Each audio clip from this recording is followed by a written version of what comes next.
Following is based on a true story. Viewer discretion is advised.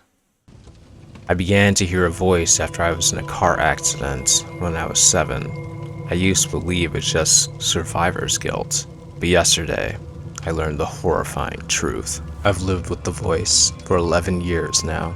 11 years since I first heard the pain whispers tripped up from the back of my mind. 11 years since the accident. I don't remember much from before the wreck, probably about the same amount any person does from their first 7 years of life, but I do recall every detail of the day that everything changed for me. Maybe the trauma of it all seared into my memories. My mother was driving me home from soccer practice, and some of her hair was draped over the back of the headrest. I was seated behind her, and when she refused to stop for ice cream, I grabbed a handful of the blonde strands and tugged hard. Distracted for a moment by the sudden pain in her scalp, and turning to yell at me, she ran a red light. I'll never forget the look of horror on the young woman's face in the other car she was about to T-bone us, nor her screaming expression turning towards the back seat just before the collision. My father was on the board of the highest-rated hospital in the city, and he ensured that we received the best surgeons and the best treatment. The passengers in the other vehicle, a young mother and her son, were not so lucky. Still, it was a miracle that I survived. The impact was right behind our car driver's door, right where I was sitting. I should have been crushed. But I did not emerge completely unscathed from the incident. My face was shredded by broken glass and twisted metal. My larynx battered to permanently alter my face. My eyes damaged such that I was declared legally blind. Though losing the majority of my sight was probably for the best, as I was unrecognizable. With extremely powerful glasses, I was able to see just enough of my reflection to recoil in horror the only time that I ever felt brave enough to look into the mirror with them on. My parents found me sobbing in the restroom and calling myself a monster that morning. A few days later, they told me that we were moving away, that they were wanting to avoid me having to return to school and the onslaught of difficult questions or cruel ridicule from the children that knew me before. Clear across the country, we went from west coast to east, leaving everything behind, including all the photographs of me taken prior to the accident, which, my mother and father explained, they did as a kindness to avoid any reminders how I used to look. We were starting a new life. They seemed intent on addressing the accident and my disfigurement from it as little as possible. In fact, it seemed at times that they wanted to pretend that it never happened. My mother sustained some superficial damage as well, but she became expertly adept at hiding her scars with makeup, and both my parents refused to elaborate to anyone that inquired about my injuries other than to say we were in a car wreck, that I was a perfectly normal little boy whose physical wounds shouldn't define him, and that they would discuss it no further.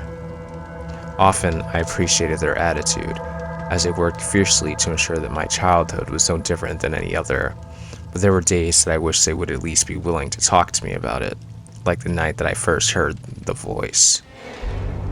6 months after the accident, we were settled into our new home, and I wasn't quite yet adjusted to my surroundings.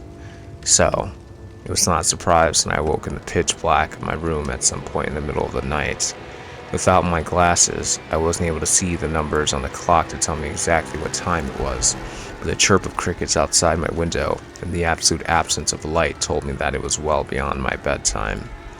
And it wouldn't have much mattered if I could see the clock anyway, as I was unable to turn my head to face it. My body was frozen. No matter how much effort I exerted, I couldn't even wiggle a finger. I was petrified. My breaths came rapidly, and I tried to call out for my parents, but my vocal cords refused to vibrate, and then I heard it. "Who are you?" A childlike whisper grated through my mind, a voice simultaneously familiar and completely foreign, originating from somewhere in the depths of my brain. "What?" I replied in thought, still unable to speak aloud. "You shouldn't be here." It sounded just as frightened as I was, trembling, near to tears. Then, without warning, my left arm moved. Absent my command, or me willing it to do so, I felt it raise up off the bed and ball its hand into a fist, open and closed, open and closed. The fingers curled in and out as if trying to grasp something in the air. "You shouldn't be here!" The voice screamed at me in an instinctual self-preservation. I yelled back at it in my mind, "Stop! Leave me alone!" Willing it to go away with every ounce of strength in my tiny body, and my arm fell back to my side. Then suddenly, as quickly as it had come on, my paralysis lifted. Sweating profusely, I threw my covers off and ran off for my parents' bedroom as quickly as I could. One small benefit to my new condition was that I could navigate much more easily in the dark than others. Most days, I'd even bother with my glasses, as they gave me a headache, and I got very used to finding my way without the benefit of sight. The route from my room to my mother and father's was already memorized, and I was shaking them awake less than a minute after regaining my mobility. It wasn't easy for me to explain to them what had happened, as they were having to translate the hysterical words I managed to gas out through fierce hyperventilation, but eventually, they pieced together my story of the voice and how I briefly lost control of my body. I expected that they'd be scared too, that they might even take me to the hospital. Yet, I was shocked when they barely reacted. It's not as if they were cold and uncaring. They did comfort me. My mother rubbed my back while my father described sleep paralysis, saying that was very likely what I'd experienced, and they kept repeating that it was a perfectly normal thing. Even as a child, I could tell there was something wrong with their logic. Dad noted that sleep paralysis could involve hallucinations, accounting for the voice, and a loss of motor function, accounting for me waking up frozen. However, it didn't elucidate how my arm had moved on its own, or the strange grasping motion it kept repeating. He had no answers for that, other than to tell me that I was okay, that I was safe, that the voice hadn't hurt me, and that the worst part of my experience was only the fear it induced. But he did warn me that it might happen again, and with his warning, he tendered some advice. If the voice comes back, and you find that you're not in control anymore, just do exactly what you did tonight, okay? Tell it to go away, and that you're in charge, he said. And with no other guidance or plans on how to deal with it, when it did return again and again, that's exactly what I did. As I grew, I learned to live with it.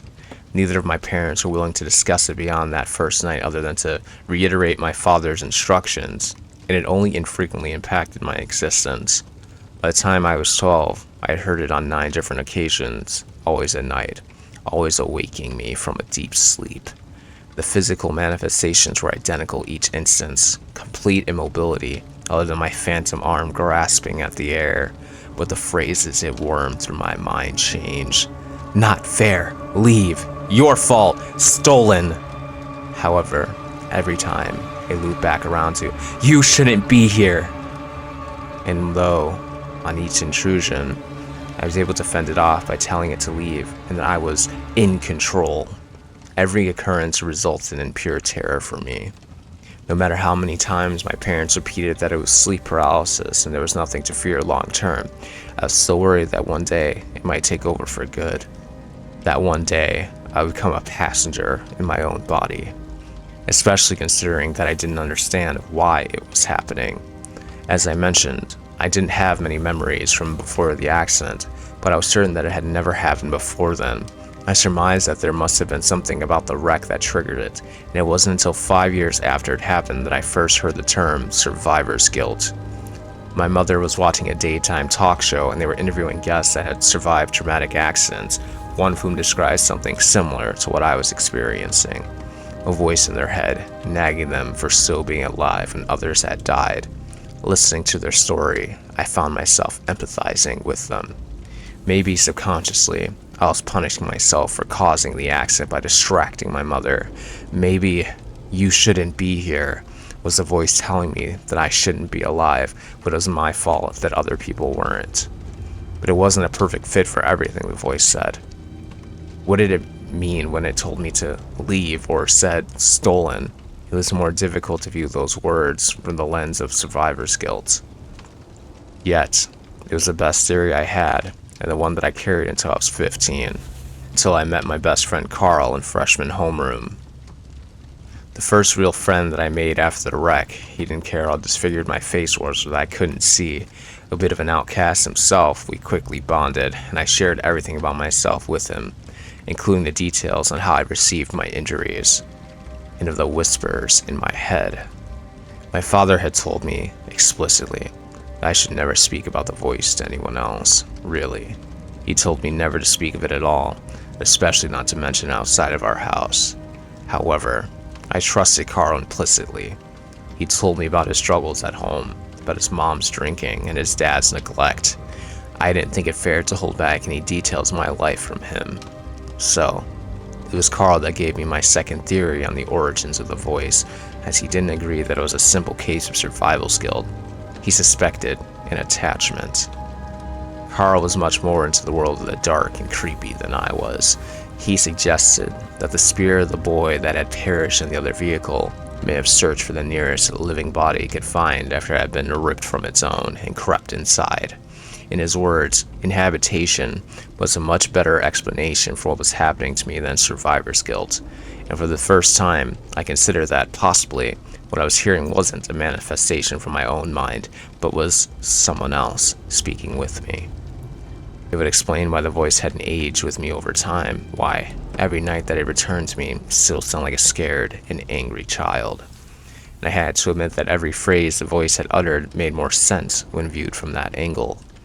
We theorized that the boy's soul didn't understand what had happened to it, that at nights when I was particularly vulnerable, fast asleep and emotionally peaceful, it could push me aside and briefly gain control of my body, that it was confused and thought I was the intruder. "Leave! Stolen! You shouldn't be here!" But, though it illuminated why the voice might be saying some of the things that it was, our hypothesis also pointed to a grim conclusion. The boy wanted me out. My fear of one day becoming a guest within my own body grew. Previously, I'd worried that it was just my own brain that would disconnect its physical control from my mental directions. But now I pondered the frightful possibility that there was a spirit trapped within me that was actively trying to take over. However, in addition to the dread, the prospect also filled with a deep sadness. As the voice had forcefully reminded me several times, it was my fault that it was in this situation. I had distracted my mother. I'd caused the accident. It would still be happily residing in its own original host, if not for me. I asked Carl if there was anything we could do to try and free it, surmising that sending it on would be preferable for it than forever residing in an alien world.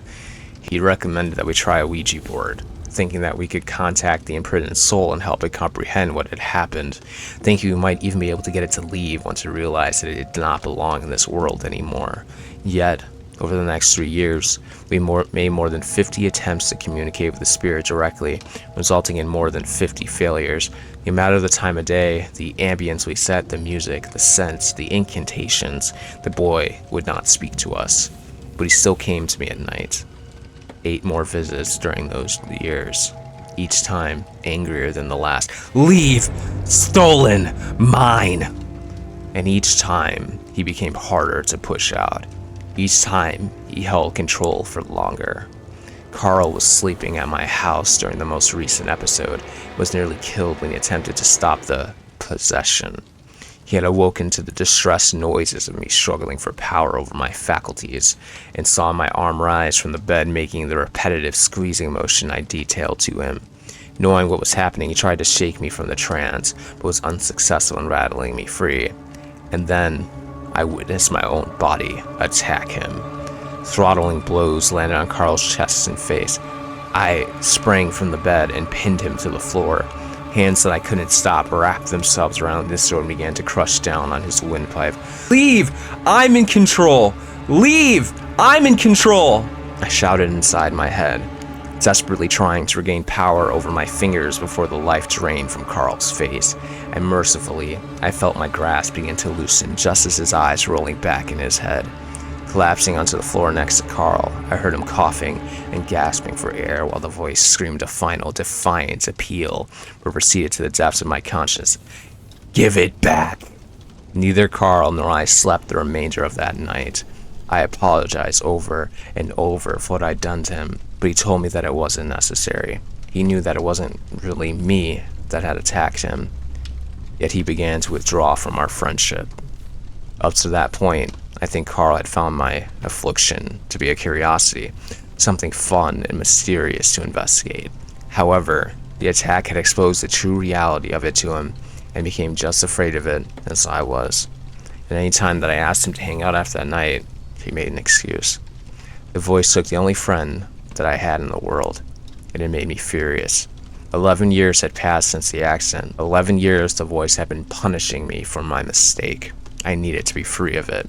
So I decided to share my story on several paranormal forums, asking if anyone could help, looking for a medium or maybe even an exorcist that could pry the unwelcome spirit from me.